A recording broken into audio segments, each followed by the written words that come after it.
প্রতিটি খাল সংরক্ষণে স্থায়ীভাবে একটি করে কমিটি গঠন করা হবে বলে জানিয়েছেন পরিবেশ, বন ও জলবায়ু বিষয়ক উপদেষ্টা সৈয়দ রেজওয়ানা হাসান। সকালে জাতীয় যুব দিবস উপলক্ষে রাজধানীর খিলগাঁও এলাকায় খাল পরিষ্কার কর্মসূচিতে অংশ নিয়ে তিনি এই কথা জানিয়েছেন।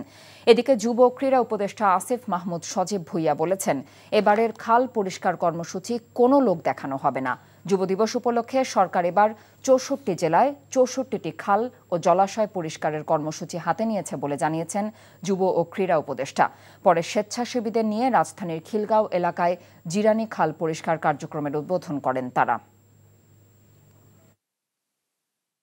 আমরা ৬৪ জেলায় ৬৪টি খাল কিংবা জলাশয় পরিষ্কার করার কর্মসূচি হাতে নিয়েছি এবং পরিচ্ছন্নতা কার্যক্রমের পরেও যেন সাস্টেনেবলি সেগুলো পরিচ্ছন্ন রাখা যায়, ম্যানেজমেন্ট করা যায়। সৌন্দর্য বর্ধনের জন্য খালের পাশে বৃক্ষরোপণ সহ আরও কিছু কর্মসূচি আমরা হাতে নিয়েছি।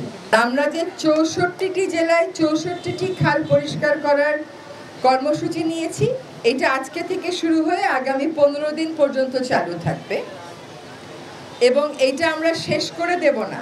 আমরা প্রত্যেকটা খাল কেন্দ্রিক একটা স্থানীয় পর্যায়ের কমিটি করে দেব, যারা দেখবে যে খালটা কারা আবার নোংরা করার চেষ্টা করছে এবং প্রথমেই তাদেরকে সেখানে প্রতিহত করা হবে। অফকোর্স আমি কথা বলবো, কারণ কথা বলার অধিকার শুধু আমার আছে। আমার সাথে ওর পার্থক্য কি জানো? ওর অনেক টাকা। হ্যাঁ, রক্তকর্মীতে রাজা যেমন নন্দিনীকে বলেছিল ঘৃণা করো, তোমাকে পরিচয় দেবার সময় এসেছে।